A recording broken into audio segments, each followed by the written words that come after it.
주님의 공급을 받으려면 이라는 제목으로 말씀을 우리가 함께 받도록 하겠습니다. 자, 오늘 하나님께서 성도들을 공급하시는데 어떤 방법으로 공급하시는지 그 공급의 원리에 대해서 우리가 하나님의 말씀을 듣고자 합니다.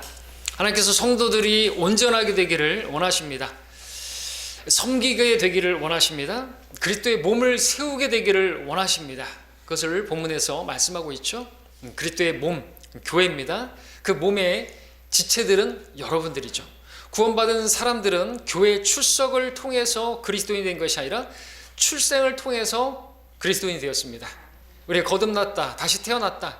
이제는 이전과는 다른 새로운 피조물로서 이제 살아가게 되는데 이것은 이타적입니다. 타인을 위해서 사는 삶이죠. 그것은 곧 성도들을 위한, 성도들을 섬기는 그러한 삶입니다. 그 목적으로 하나님께서 여러분들을 지체로 그렇게 보고 계시고 지체로 삼으셨습니다.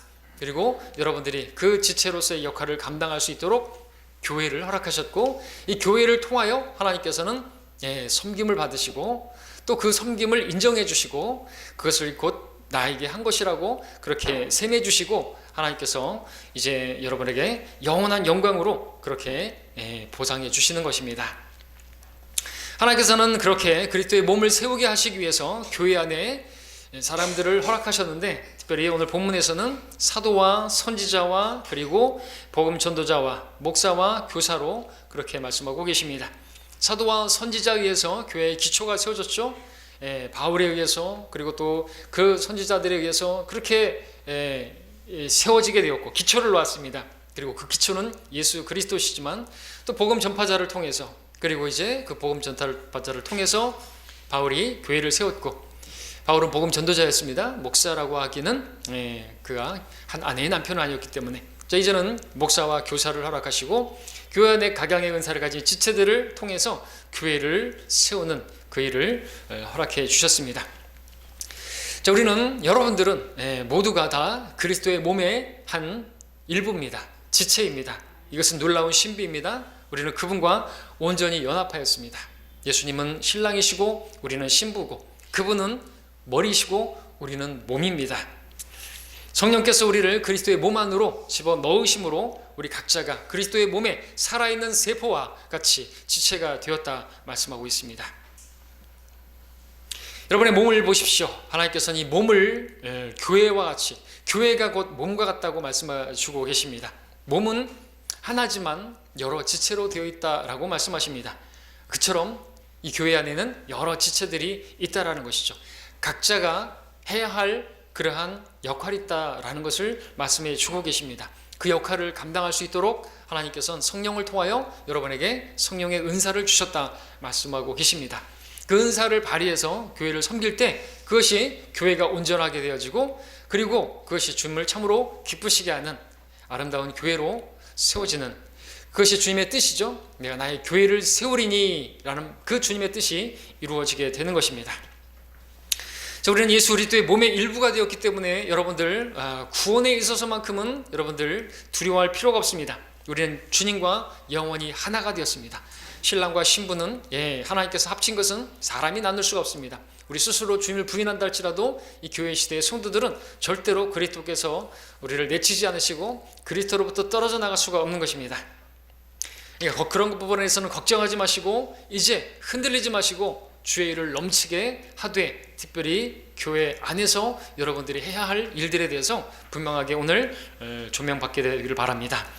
자, 주님의 교회가 주님의 몸이다라는 이 말씀을 통해서 오늘 주님께서는 이 교회를 통하여 주님의 몸된 지체들이 어떤 영양분을 받고 그리고 공급을 받고 그렇게 세워져 가기를, 건강하게 그렇게 온전하게 세워져 가기를 그렇게 바라시는 것입니다.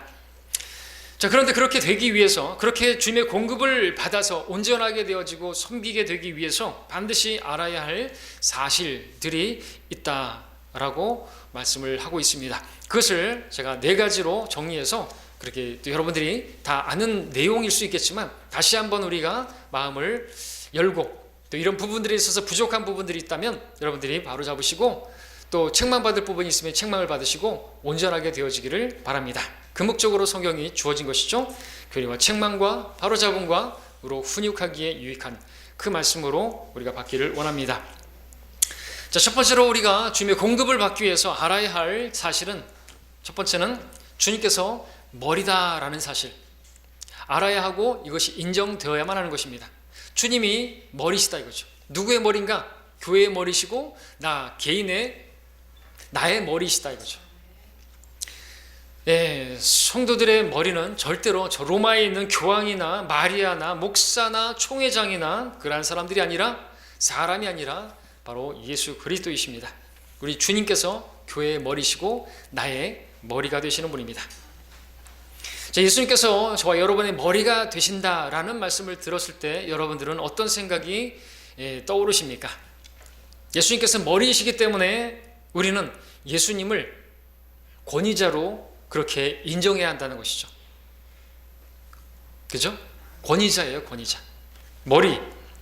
우리에게는 개인적이든 단체적이든 교회에 어떤 새로운 권위를 둘 필요가 없어요. 그렇죠? 예수님께서 권위자세요. 우리가 말하는 최종 권위, 하나님 말씀, 이 말씀은 바로 하나님이셨느니라. 그 말씀은 예수 그리스도시죠. 그래서 우리는 다른 어떤 권위를 둘 필요가 없어요. 다른 어떤 새로운 지침을 만들 필요가 없어요. 우리는 말씀이 하라는 대로 하면 되는 것이죠. 그것이 곧 주님을 머리로 인정하는 것이에요. 그것이 교회가 해야 할 일인 것입니다. 누가 어떤 의견을 내고 그렇다 할지라도 성경이 뭐라고 말씀하시는지 맞으면 그대로 행하는 것이죠. 성경에서 순종이라는 단어를 볼 때마다 우리는 우리의 머리가 되시는 예수 그리스도를 떠올릴 것입니다. 성경은 우리가 바로 예수 그리스도, 그분을 교회의 머리로 두셨다고 말씀하시면서 그분께 순종하라고 말씀하고 계시죠. 교회 목사에게 배나 존경하라고 말하고 있고 그런다 할지라도 교회 목사도 예수 그리스도께서 명령하신 것들이 아닌 거라면 절대로 순종하면 안 되는 거죠. 맹목적인 순종은 그건 종교인 것입니다. 왜 사람에게 순종하는 것입니까? 여러분을 누가 지옥에서 구원해 주셨습니까? 누가 여러분을 위해서 십자가에서 피 흘리셨습니까? 누가 여러분의 몸을 사주셨습니까? 여러분은 누구에게 속한 자입니까? 우리는 예수 그리스도의 몸에 속한 지체들입니다. 그분은 우리의 머리가 되십니다. 그러므로 그분께 순종을 해야 하는 것이죠. 여러분의 각자의 권위자는 오직 한 분 예수 그리스도이십니다. 물론 이러한 원칙이 한편으로는 위험 부담을 안고 있는 것도 사실이죠. 그것이 이거 하나만 알면 또 교회 안에서 무질서와 또는 어떤 방종이나 어떤 탈선을 만들 수도 있죠. 그러니까 나는 주님께서 시키는 일만 할겨. 그러면 안 된다는 것이죠. 그렇죠? 목사는 안 보이면 안 되는 것이죠. 목사도 머리잖아요. 지역교회의 머리고요. 보이는 지역교회의 머리, 보이지 않는 그리스도의 몸된 몸으로서의 교회의 머리는 예수 그리스도이시고요. 또 여러분에게는 또 머리가 있잖아요. 자녀들에게는 부모가 머리고요. 직장에서는 여러분 직장 상사가 머리고요. 나라에는요, 국가의 왕이, 대통령이 머리고요. 하나님 말씀에 위반되어지지 않는 부분이라고 한다면 우리는 순종을 해야 되는 것이죠. 왜냐하면 그 머리를 허락하신 분은 머리이신 우리 주님이시기 때문에 그렇습니다. 자, 우리 몸을 가만히 보시기 바랍니다. 몸은요, 머리의 명령에 따라서 움직이죠. 머리가 명령하지 않았는데도 그 몸이 어떤 지체가 움직인다고 한다면 그것은 뭔가가 잘못돼도 한참 잘못된 것입니다. 정상적이지 않을 것입니다. 머리는 손에게 악수를 하라고 하는데 그 손이 갑자기 주먹을 쥐더니 그 상대방이 턱을 치면 어떻게 되는 것이죠? 머리는 분명히 그에게 다가가라고 하는데 그 발이 그에게서 멀어지려고 하면 어떡하죠? 벼랑으로 가는 것을 보고 머리는 분명히 거기서 돌이키라고 말하는데 계속 그 발은 그 벼랑으로 가면 어떻게 되겠죠? 안 되는 거죠. 죽는 것이겠죠. 잘못되는 것이겠죠. 비유를 들었지만 이런 일들이 실제로 교회 안에서 많이 일어나고 있는 것이죠. 머리는, 주님은 우리에게 다가가라고 말하는데 멀어지는 것입니다. 그를 섬기라고 말하는데, 손을 뻗으라고 말하는데 우리는 손을 걷어들이는 것입니다. 사랑하라고 하는데 미워합니다. 머리는 알아요. 우리 그런 말 하죠. 머리는 사랑해야 된다는 거 알겠는데 내 마음이 안 가고 내 몸이 안 가. 어떻게 하죠? 세상 사람들도 그러죠. 그러면 안 되는 거예요. 우리는 머리가 지시하는 것은 그 주님이 지시하는 것이기 때문에 또 우리 머릿속에 하나님께서 우리의 말씀을 넣어주시고 생각을 주시고 그 모든 진리로 들은 것들을 생각나게 하셔서 인도하시는 분이 성령님이신데 그런 생각이 들 때마다 우리는 순종을 해야 되는 거죠. 왜냐하면 머리가 지시하는 대로 우리 몸이 지금 움직이고 있잖아요. 제가 지금 손이 움직이지만 이건 다 머리에서 컨트롤 되어 가지고 움직이고 있는 것이죠. 지금 입만 지금 움직이는 게 아니죠. 다리가 있어야 버티고 있는 것이고 하나님의 말씀을 전하고 하나님의 일을 할 수가 있는 것은 다 하는 것이죠. 머리에 의해서 다 통제받고 그렇게 명령되어지고 움직이고 있는 것이죠. 보이지 않는 부분들도 마찬가지입니다.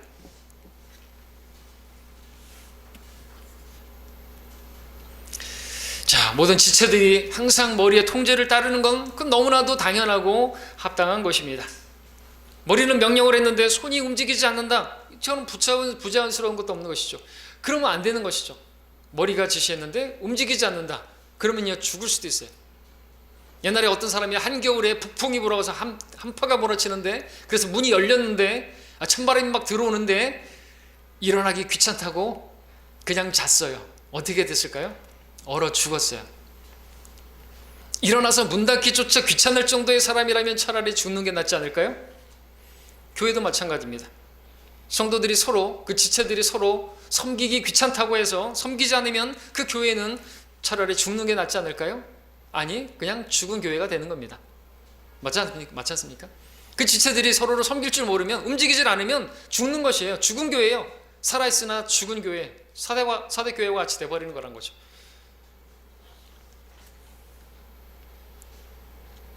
예수님께서 머리라는 것을 헌신과 연관해서 생각해 보십시오. 헌신은 우리 몸을 주 예수 그리스도께 드리는 것이죠.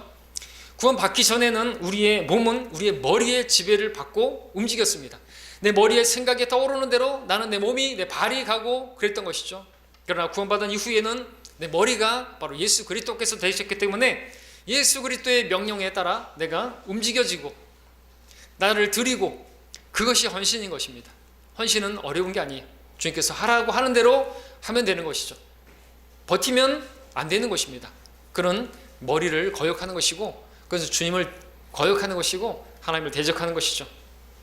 우리는 그것을 분명히 알아야 됩니다. 이거를 모르게 되면 절대로 주님의 공급을 받지 못하는 것이 공급을 받지 못하게 되면 죽는 것이에요.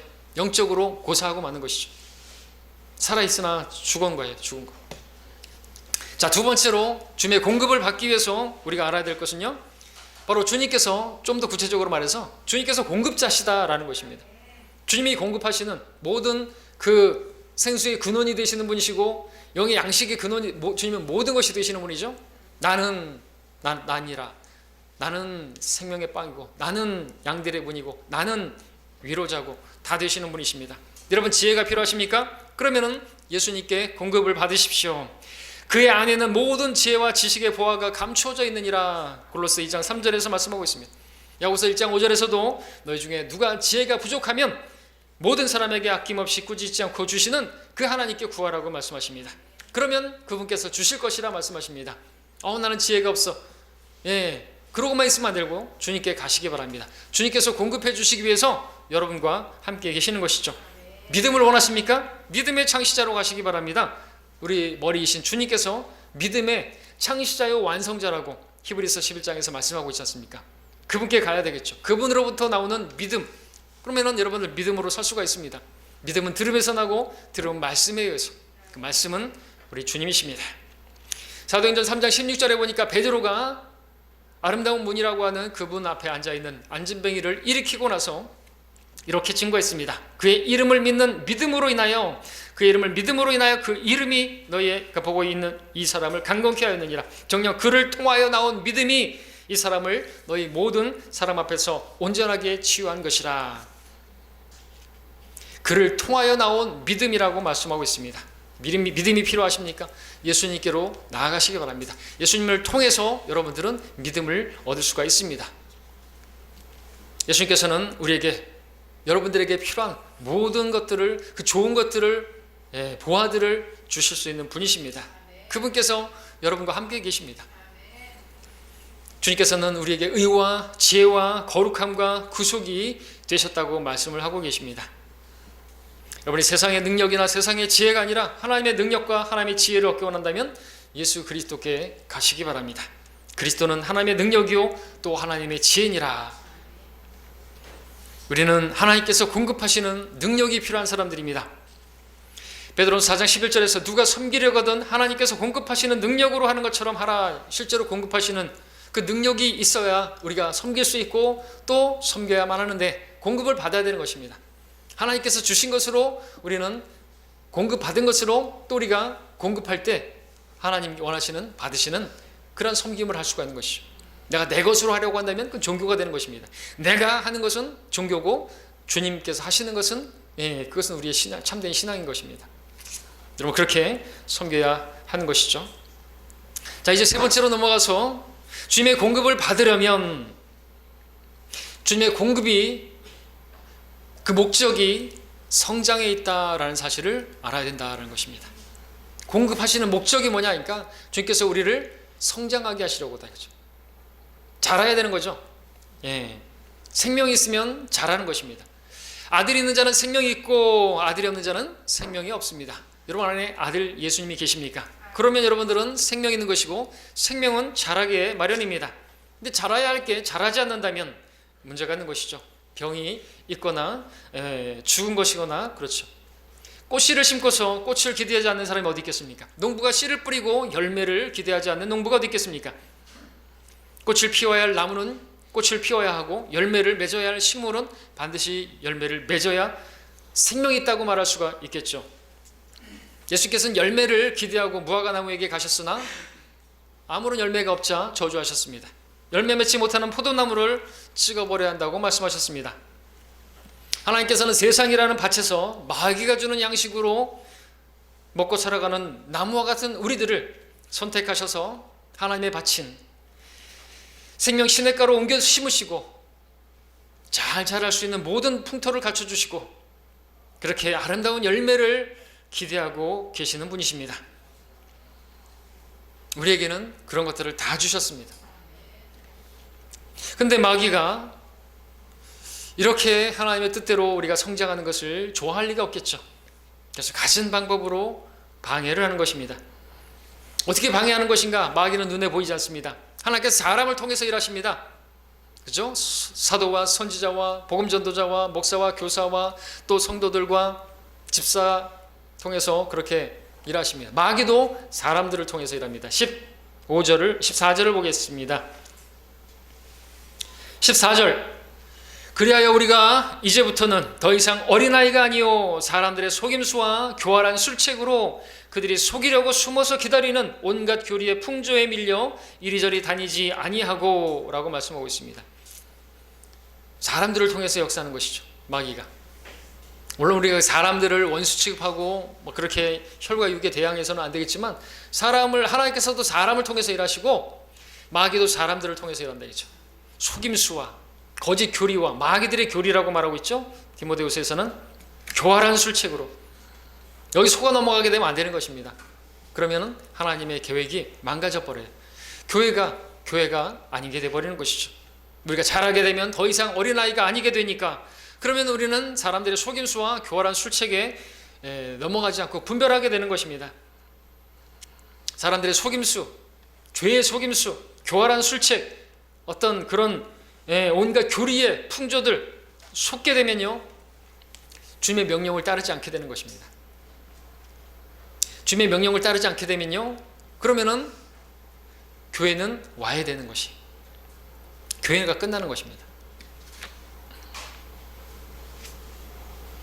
15절에 보니까 또 우리에게 말씀하고 계시는 것입니다. 자라야 되는데 어떻게 자라야 되는가? 오직 사랑 안에서 진리를 말하며 우리가 모든 일에 성장하여 그에게 이르리니 그는 머리시며 곧 그리스도시니라. 교회는 사랑의 모임이 되어야 되죠. 섬김의 모임이 되어야죠. 뿐만 아니라 진리의 모임이 되어야 하는 것입니다. 아무리 사랑하고 아무리 잘 섬겨도 잘 섬기는 게 아니라 잘 섬기는 게 아니게 될 수 있죠. 진리가 빠져버리면 잘못된 섬김이 되고 잘못된 사랑을 하게 될 수 있습니다. 그렇게 되면 오히려 하나님의 징계의 대상이 될 수가 있습니다. 사랑의 대상을 분명히 하고 섬김의 도리를 확실하게 해야 되는 거죠. 참되게 섬기고 참되게 사랑해야 되는 것입니다. 이것은 바로 진리 안에서 사랑하고 진리 안에서 섬겨야 한다는 그러한 말이죠. 사랑 없이 진리를 말하면 그것은 그것처럼 아무 유익이 없는 것도 없죠. 사랑이 없으면 아무것도 아닌 것입니다. 그렇다고 해서 진리가 사랑 안에서 그냥 사랑만 얘기하면 안 되겠죠. 진리가 없으면 그것은 그냥 또 종교가 돼버리는 것이. 많은 교회들이 진리 없이 사랑으로 하나 되자고 말하는데, 그러면 결국에는 배교하게 되고 적그리스도를 맞이하게 되는 것입니다. 교회는 어떻게 세워질 수 있습니까? 교회는 하나님께서 구별하신 거룩한 모임인데, 아버지의 말씀으로, 아버지의 진리로 그들을 거룩하게 하여 주옵소서. 아버지의 말씀은 진리니이다. 교회는 살아계신 하나님의 교회, 진리의 기둥과 터전이라고 말씀하고 있습니다. 하나님의 교회는 진리 위에 세워졌고 또 세워져야만 합니다. 진리는 예수 그리스도이시죠. 그분이 기초이시고 또 그분은 진리이시고 기둥과 터전이 바로 교회인 것입니다. 그래서 사랑해도 진리 안에서 해야 되고 섬겨도 진리 안에서 해야 합니다. 아무리 열심히 사랑하고 아무리 열심히 섬긴다 해도 그 진리이신 말씀에서 벗어나면 아무짝에도 소용이 없습니다. 오직 교회는 진리 위에서 세워야 하고, 교회를 섬기는 우리들은 진리를 따라 섬겨야 하는 것이죠. 바울이 아주 유명하게 고린도서 마지막에서 이렇게 말합니다. 우리가 진리를 거슬러서는 아무것도 할 수 없고 오직 진리를 위해서만 할 수 있느니라. 우리 교회 유튜브 채널에 그 위에 대문에 써 있죠. 우리가 진리를 위해서만 할 수 있고 진리를 거슬러서는 아무것도 할 수 없다. 우리는 모든 가톨릭의 비성경적인, 성경에서 없는 것들은 우리는 하지 않는 것입니다. 그것이 사람들에게 어떻게 보이고 배타적으로 보이고 또 우리 교회의 어떤 사람들이 늘어나는데 문제가 되고 그런 거 신경 쓸 필요가 없는 것입니다. 사람들에게 비난을 받든 상관없습니다. 우리 주님께만 인정받으면 되는 것이니까. 자, 이제 네 번째, 오늘 설교에서 좀 중요하게 다루고자 하는 부분을 이제 오게 되었습니다. 네 번째, 주님의 공급을 받으려면 주님께서 공급하시는 방법을 제대로 알아야 되겠죠. 말이 뭐 같은 말인데 구체적으로 또 자세하게 또 말씀드립니다. 주님의 공급을 받으려면요, 주님께서 어떻게 나를 공급하시는지를 제대로 알아야만 합니다. 자, 교회 안의 지체를 성경은 여러분들을 몸의 지체로 말씀하고 계십니다. 그렇게 설명하십니다. 아주 쉽게 설명하시기 위함이죠. 주님은 머리시고 몸은 성도들입니다. 성도들은 몸이고 주님은 머리시라고 말씀하시는 것이죠. 참으로 감사할 일입니다. 주님께서 우리 머리가 되신다는 사실입니다. 그분께로부터 모든 생명과 힘이 각자 여러분들에게, 우리에게 전달되는 것입니다. 그래서 우리가 주님께 확실히 붙어있기만 하면 머리 되시는 주님이, 몸이 머리와 붙어 있어야죠. 머리를 그렇게 붙어 있기만 하면 분명하게 주님으로부터 오는 공급을 받을 수가 있다는 것입니다. 확실하게 공급을 받게 됩니다. 그렇게 주님께 붙어있기만 하면, 머리와 연결만 돼 있다면 우리는 다른 지체들을 더 이해할 수 있게 되고 그 지체들을 사랑할 수 있게 되고 그 지체들을 위할 수가 있게 됩니다. 당연하겠죠. 왜냐하면 그분으로부터 공급이 몸에 전달되니까, 그 머리로부터 온 몸이 공급이 되니까 그 공급을 받는데 어찌 주님께서 원하시는 그런 이상적인 섬김이, 그러한 열매가 맺어지지 않을 수가 있겠습니까? 성경은 성도들을 뭐라고 부릅니까? 동업자나 계모임이나 친목단체나 무슨 이렇게 의리를 하는 무슨 결사단체나 그런 것으로 부르지 않습니다.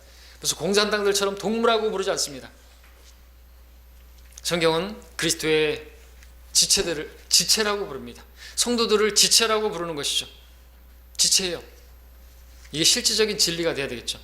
만약 성도들끼리 서로 간에 그렇게 형제 자매고 하나님의 가족이고 지체라고 하는 그 인식이 없다면 힘은 전혀 없게 되겠죠. 그 지체는 각 마디와 힘줄로 연결되어 있다 그랬어요. 근데 이 지체가 지체끼리 각 마디고 힘줄이고 이렇게 연결되어 있는 그 지체인데, 그거를 잊어버리게 되면 그냥 죽어버리는 겁니다. 몸은 죽은 몸이라는 것이죠. 그럼 머리와 분리가 된 것이고, 그건 주님과 연결이 안 된 것이고, 주님과 상관없는 것이고, 그런 교회가 되는 것이고, 그런 성도가 되는 것입니다. 너무나 당연하지만 말이죠. 그러면 아무런 힘이 없어요. 왜? 힘줄이 다 끊어져 버렸는데요. 마디가 없는데요. 예, 마치 말코의 귀처럼 떨어져 나가 있고 손이 잘라져 있는 것처럼 떨어져 나가 있는 것이랑 마찬가지다라는 것이죠. 자, 성경은 그리스도의 몸이 어떻게 공급받는지 16절에서 말씀하고 있습니다. 다시 한번 읽겠습니다. 그로부터, 바로 주님으로부터 온 몸이 각 부분의 분량 안에서의 효과적인 역사를 따라 각 마디를 통하여 공급을 받아 알맞게 결합되고 체격이 형성되어 몸을 성장시키며 사랑 안에서 몸 자체를 세워나가느니라. 자, 예수님께서 몸을 입고 이 땅에 오셨을 때 하나님께서는 자신의 그 모든 일들을 예수님을 통해서 일을 하셨습니다. 이제는 예수님께서 승천하시고 지금 주님께서는 주님의 교회를 통해서 일하십니다. 바로 여러분을 통해서 일을 하십니다. 하나님께서 사람을 통해서 사람을 사용하셔서 일하신다는 것은 성경 전반에 걸쳐서 분명하게 드러난 진리입니다. 주님께서 이사야에게 말씀하셨죠. 누가 우리를 위하여 가랴. 주님께서는 사람을 찾으십니다. 사람을 통해서 일하십니다. 우리 몸의 각 지체에게 영양이 공급되기 위해서는 반드시 머리로부터 각 마디마디의 신경세포를 거쳐서 명령이 전달됩니다. 모든 공급의 원천이자 명령의 시작은 주님이시지만 우리 각자에게 공급되는 그 방법은 각 마디를 통해서 공급되어진다는 사실을 여러분들 보시기 바랍니다. 성경은 그로부터, 우리 주님으로부터, 머리이신 그분으로부터 온몸이 각 부분의 분량 안에서의 효과적인 역사를 따라 각 마디를 통하여 공급을 받아 형성되어지고 결합되어지고 그렇게 해서 몸이 세워진다고 말씀하고 계십니다. 마디를 통하여 라는 말씀을 여러분들 주의해 보시기 바랍니다. 머리로 시작해서 마디를 거쳐서 여러분 각자 지체들에게 공급되어진다고 말씀하고 계십니다. 손가락 끝이나 발가락 끝에 이르려고 한다면 얼마나 많은 마디를 거쳐서 이 손가락 끝과 발가락 끝으로 그렇게 그 공급이, 영양이 공급되는 것입니까? 자, 우리는, 여러분들은 모두가 다 어떤 주님의 지체를 통해서 여러분들은 지금 여기 있는 것입니다. 맞죠? 여러분이 구원받은 것도 마찬가지죠. 혼자서 여러분들이 복음을 깨달았다고 하는 사람들 어디 있습니까? 그런 사람 없어요. 천사를 통해서 주님께서 복음을 전하지 않습니다. 사람을 통해서 복음을 전하십니다. 어떤 사람은 자기가 혼자서 복음을 깨달았다고 말을 하는 사람들조차도 사람을 통해서 하나님께서 그를 구원하신 것이죠. 제가 전에 들었던 어떤 말씀들을, 또 성경은 누가 기록했죠? 누가복음은 누가 기록했죠? 누가가 기록했죠. 그래서 누구죠? 누가죠? 사람이죠. 그죠? 성경을 기록한 것부터 시작해서 사람들을 통해서 여러분들이 누군가에게 복음을 들었고 그때 거부했다 할지라도 나중에 여러분들이 성경을 읽다가 구원을 받았다 할지라도 여러분들은 누군가가 전해준 것이 있기 때문에, 누군가가 뿌린 씨가 있기 때문에 그것이 그때서의 열매를 맺는 것이기 때문에 내가 스스로 깨닫다 하는 사람조차도 다 우리는 어떤 지체, 주님의 몸의 지체에게서 빚을 진 것이나 마찬가지인 것입니다. 영향을 받은 것이에요. 공급을 받은 것입니다. 그런 것이 있으니까 깨닫게 된 것이죠. 그것도. 그래서 미국에서 설문조에서도 구원받은 사람들 조사했더니 한 3-4번은 다 복음을 거부해 봤다라는 것이죠. 그럼 어떻습니까? 계속해서 한 번 찍은 게 아니라 10번 안 넘어가는 남아 없다는 말이 거기 있는 것처럼 우리도 복음을 전할 때 계속 전해야 하는 것이, 그렇게 전하면요 때가 되면 거두어지는 것이죠.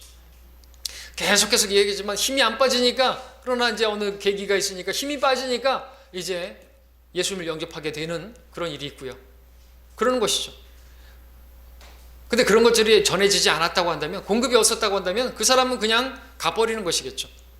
전한 것이 있으니까. 지난주에도 제가 설교에서 인용했던 것처럼 제가 속초했을 때 그 장비기사가 친구에게 강하게 안 받아들이니까 강하게 전하지. 너는 반드시 지옥 반드시 간다고. 그랬던 일들이 벌어지고 나서 자기가 죽고 싶은데 그것이 두려워서 찾아와서 그것이 역사한 것이에요. 그죠? 그래서 그가 구원받았잖아요. 하나님께서는 지체들을 통해서, 바로 사람을 통해서 그렇게 일하시는 것입니다. 여러분들은 모두가 다 직접적으로 어떤 그리스도인의 도움을 받아서 이 자리에 있는 것입니다. 구원받았다면 하나님의 자녀가 된 것이고, 갓난아기가 된 것이고, 아기는 반드시 자라야 하는데, 아기가 자라기 위해서는 뭐가 필요하죠? 말씀의 젖이 필요하죠. 그러나 말씀의 젖이 있다고 해서 다 되는 것인가? 아니죠. 그 젖이 있다 할지라도 갓난아기는 그 젖을 입에 물려줄 어머니가 필요한 것이에요. 어머니가 있어야죠. 유모와 같은 사람이 있어야죠. 마찬가지로 여러분의 믿음이 자라기 위해서는, 그래서 지금의 위치에 이기까지는 여러분이 자라는 데 있어서 여러분 반드시 어떤 그리스도인의 도움을 받지 않았다고 말할 수는 없을 것입니다. 우리는 모두가 다 하나님의 은혜를 받되 다른 지체들을 통해서, 마디를 통해서 공급을 받았다는 사실을 여러분들 기억하실 수 있어야 하는 것입니다. 이것이 오늘 본문에서 우리에게 설명하고자 하는 바인 것이죠. 그리고 여러분들이 마음에 담아야 할 것이고 또 눈을 떠야 할 것이에요. 이와 같은 구절이 골로새서 2장에도 나오는데 함께 보겠습니다. 골로새서 2장 19절에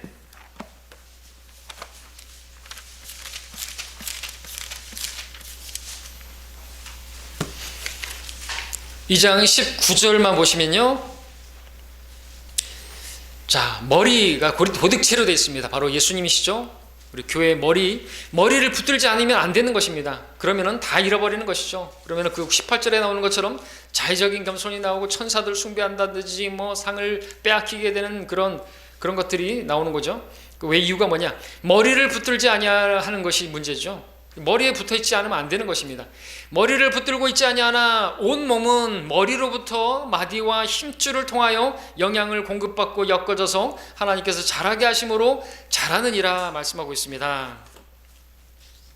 성경은 온 몸이 머리로부터 영양을 공급받는다는 대원칙을, 하나님의 공급의 방법을 다시 한번 또 강조해 주고 있습니다. 어떻게 공급되는지 잘 보시기 바랍니다. 온 몸은요, 머리로부터 마디와 힘줄을 통해서요 영양을 공급받고 엮어진다고 말씀을 하고 있는 것입니다. 마디와 힘줄을 통하여, 마디를 통해서, 그 지체들을 통해서 그 힘이 전달되어져서 영양을 받아서, 공급을 받아서, 물론 하나님께서 자라게 하시는 분인 건 맞습니다. 근데 하나님께서 그렇게 지체들에게 영양을 공급하는 데 있어서 각 마디와 그 힘줄을 통하여라고, 여기선 또 힘줄을 통하여라는 말씀을 통해서 바로 힘을 주시고 있다라는 거죠. 지체를 통해서 하나님께서는 마디와 힘줄을 통해서 여러분 각자에게 능력을 주시고 힘을 주시고 위로와 조언과 또 때는 책망과 도움들을 그렇게 주시는 것입니다.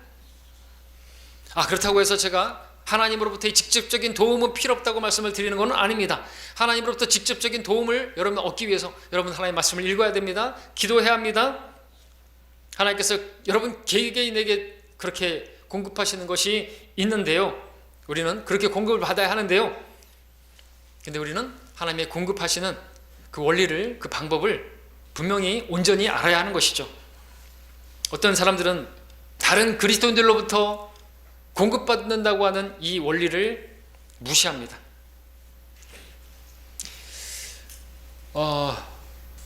교회를 그래서 무시하죠. 그래서 무교회주의자들도 나오는 것입니다. 그렇다면 하나님께서 이 땅에 교회를 세우시고 목사와 교사를 주시고 그들에게 양들을 먹이라고 하시는 그런 말씀들은 다 갖다 찢어버려야 되겠죠.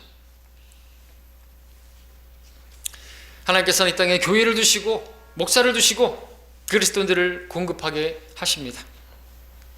목사도 한 명의 그리스도인이죠. 동일한 주님의 몸에 그 교회의 한 지체가 분명합니다. 그러므로 목사도 여러분에게 공급하기 위한 몸의 한 마디이고 힘줄인 것이죠. 하나님께서 목사라는 사람을 통해서, 목사라는 그 지체를 통해서 공급하지 않으신다면 여러분들은 교회로 올 필요 없고 설교를 들을 필요가 없고 그렇습니다. 그런데 여러분이 판단해 보시기 바랍니다. 여기 두 명의 성도가 있습니다. 한 명은 교회에 열심히 출석하면서 예배를 드리면서 설교를 들으면서 그렇게 영향을 공급받는 성도입니다. 그러나 이 한 명은 그냥 집에서 성경 읽고 기도만 하면서 그렇게 인터넷으로 그냥 그렇게 예배 드린다고 하고 있는 성도입니다. 그리고서 어떤 지체들을 통해서, 다른 성도들을 통해서 어떤 공급받는 그런 것이 없는 성도가 있습니다. 나중에 어떻게 될까요? 분명해지죠? 떨어져 있으면요, 혼자 있으면요, 여러분들 그 지체들이 마디고 힘줄인데 이게 결합되어져서 하나로 몸으로 지금 형성되어 있는데 그런 힘줄과 마디에 다 끊어져 있는 상태라고 생각해 보십시오. 절대 안 난 거예요. 절단 났어요. 끝난 거죠. 그래서 교회에 속해야 하는 것입니다. 기도해 주는 것이 또 힘이죠. 합심해서 기도하는 거죠. 기도하십니까? 성경이 말씀하시는 마디와 힘줄을 이해하십시오. 힘줄 하나만 지탱하는 지체와 여러 개의 힘줄이 지탱하는 지체와 어떤 지체가 더 견고하고 건강하고 강건할 수 있겠습니까? 우리는 공급을 받는 여러 지체들 가운데 있어야 합니다. 교회의 목사만이 지체가 아니죠. 교회의 목사만이 큰 힘줄은 아닌 것이죠. 하나의 힘줄만 있으면 되는 게 아니죠. 목사만 있으면 안 되는 것이죠. 다른 지체들 한 명 한 명이 바로 여러분들에게 영향을 공급해주는 여러분 각자가 그 마디고 힘줄이라는 사실을 알게 되시기를 바랍니다. 서로에게 힘이 되어야 되는 거죠. 함께 해야 되는 것입니다. 우리 교회가 함께 하니까 아름답게 하나님을 섬기고 있는 지체들을 통해서 연주도 하고 특송도 하고 섬기는 음식이 있고 그런 손길들이 여러분들이 각 마디가 그렇게 힘을 주는 거잖아요.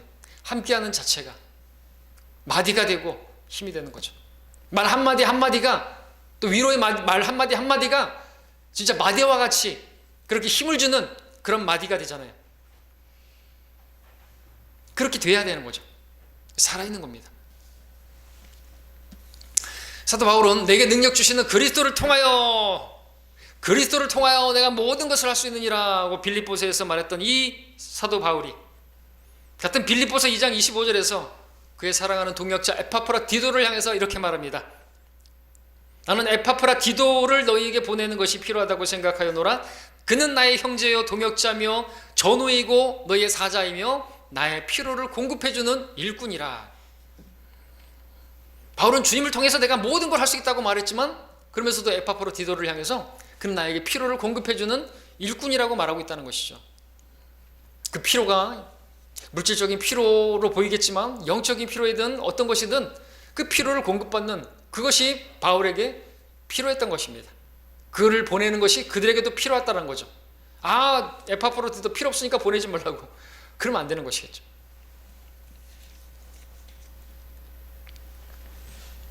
자, 공급의 원리를 이해하십시오. 하나님께서 공급하시는 방법을 이해하십시오. 여러분 누군가에게 공급을 받았습니다. 그래서 여러분들이 지금 있는 것입니다. 근데 거기서 끝나면 안 되고요. 다른 사람에게 공급해 줘야 되는 거예요. 공급해 줄 수 있는 여러분들이세요. 왜? 여러분은 몸의 지체라니까요. 여러분은 마디고 여러분 힘줄이에요.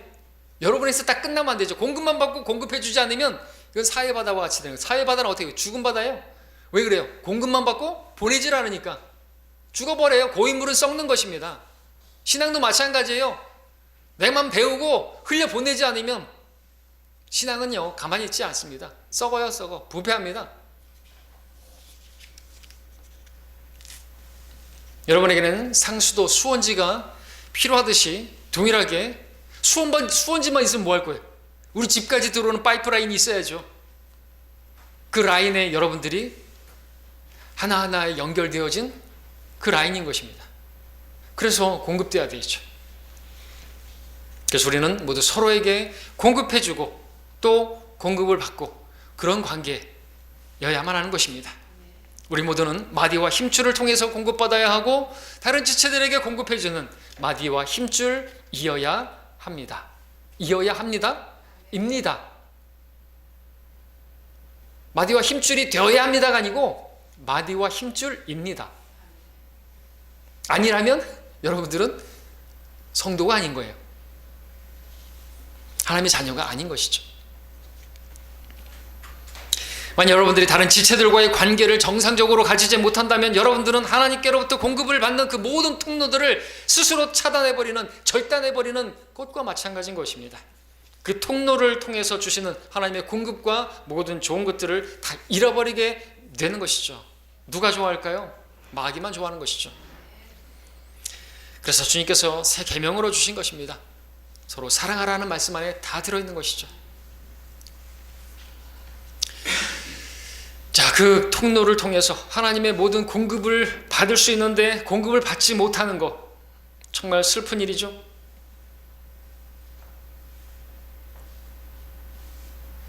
뿐만 아니라 여러분을 통해서 하나님께서 공급하시기를 원하는 지체가 있는데 그 지체가 전혀 공급을 받지 못한다는 건 더 슬픈 일이 아닐까 모르겠습니다. 하나님께서는 그 지체에게 공급해 주라고 여러분을 이 교회에 두셨는데 여러분이 공급해 주지 않는다면 주님께서 얼마나 안타까워하실까요? 그런데 반대로 우리가 다른 지체들의 공급에 마디가 되고 힘줄이 된다는 사실이 얼마나 귀한 것입니까? 내가 주님께 쓰임받는 그 도구라니, 내가 주님께서 공급하시는 그 통로라니, 복의 통로라니 얼마나 귀한 것이에요. 여러분이 비록 설교자가 아니라 할지라도 사랑 안에서 진리를 말할 때 여러분의 그 말이 하나님께서 공급하시는 그 공급이 되는 것입니다. 다른 지체들을 세워주고 섬기게 할 수 있고 서게 할 수 있는 그 말이 되는 것이죠. 여러분의 말 한마디 한마디가 진짜 지체의 마디마디가 되어서 그렇게 여러분들 세워주는 마디가 된다는 것이죠.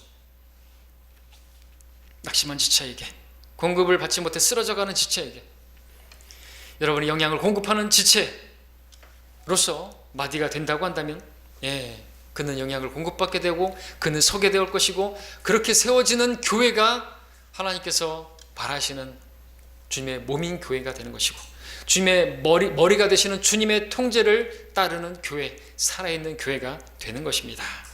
그것을 잊지 마시기를 바랍니다. 말씀을 맺겠습니다. 그리스도인 간의 섬김, 교제, 관심, 기도, 사랑, 책망, 믿음의 말, 행동들 모두 하나님을 섬기는 일일 뿐만 아니라 다른 그리스도인들을 세우는 이름을 기억하시기를 바랍니다. 이것이 여러분들이 이 땅에서 그리스도를 위해서, 주님을 위해서 수행해야만 하는 정말 중요한 일인 것입니다. 우리는 공급을 받아야 하는 정말 연약한 지체입니다. 또한 우리 모두는 다른 지체에게 공급해 줄 수 있어야만 하는 마디고 힘줄입니다. 이 놀라운 하나님의 공급의 원리가 우리 교회 안에서 실제적으로 역사하여서 하나님의 그 공급이 원활하게 효과적으로 역사되는, 그래서 하나님이 보실 때 우리 모두가 믿음의 하나됨에 도달하고 장성한 분량에 이르러서 지혜를 넘치게 행하는 주님의 기쁨이 되는 우리 교회가 되기를 간절히 원합니다. 기도하겠습니다.